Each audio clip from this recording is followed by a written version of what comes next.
"Hey, look at that big spider," he said. "It's tremendous." "Leave it alone," commanded Fern. "You've got a frog. Isn't that enough?" "That's a fine spider, and I'm going to capture it," said Avery. He took the cover off the candy box. Then he picked up a stick. "I'm going to knock that old spider into this box," he said. Wilbur's heart almost stopped when he saw what was going on. This might be the end of Charlotte if the boy succeeded in catching her.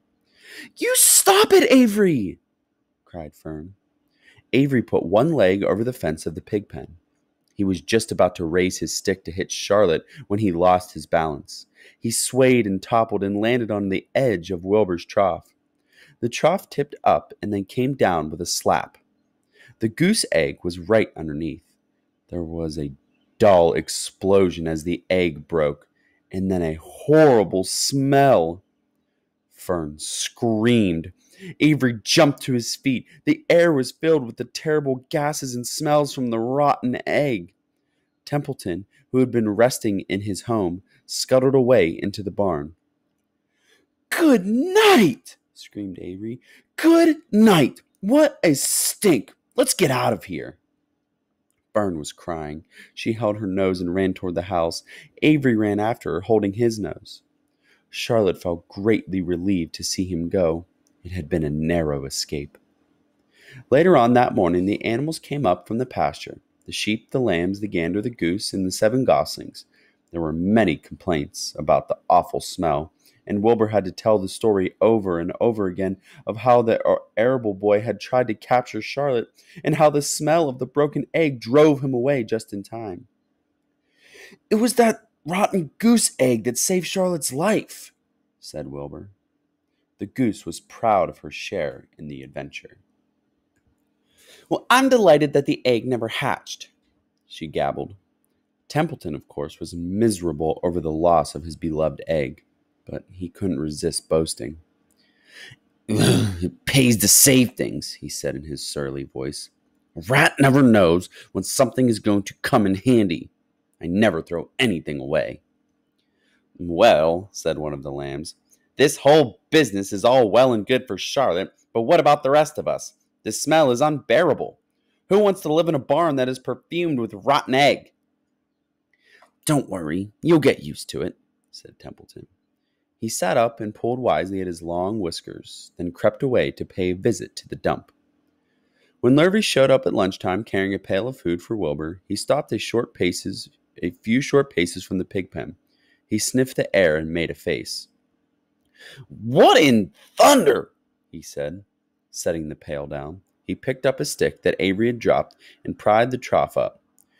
"Rats," he said. "Whew! I might have known a rat would make a nest under this trough. How I hate a rat." And Lurvy dragged Wilbur's trough across the yard and kicked some dirt into the rat's nest, burying the broken egg and all Templeton's other possessions. Then he picked up the pail. Wilbur stood in the trough, drooling with hunger. Lurvy poured.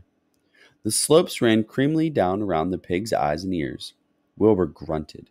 He gulped and sucked and gulped, making swishing and swooshing noises, anxious to get everything at once.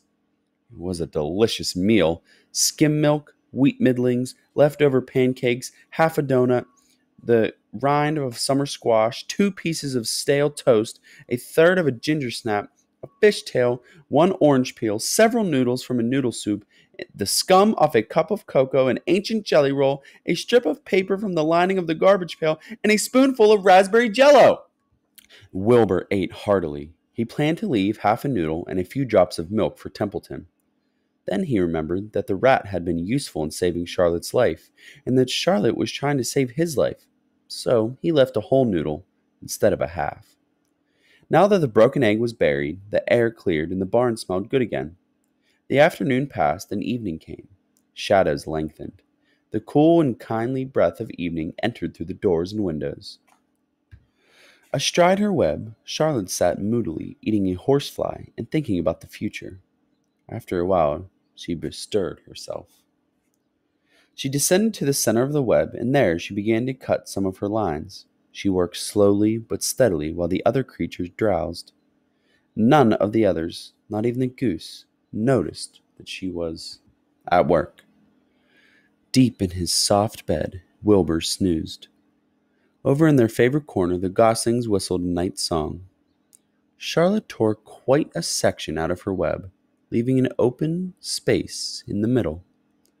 Then she started weaving something to take the place of the thread she had removed. When Templeton got back from the dump around midnight, the spider was still at work.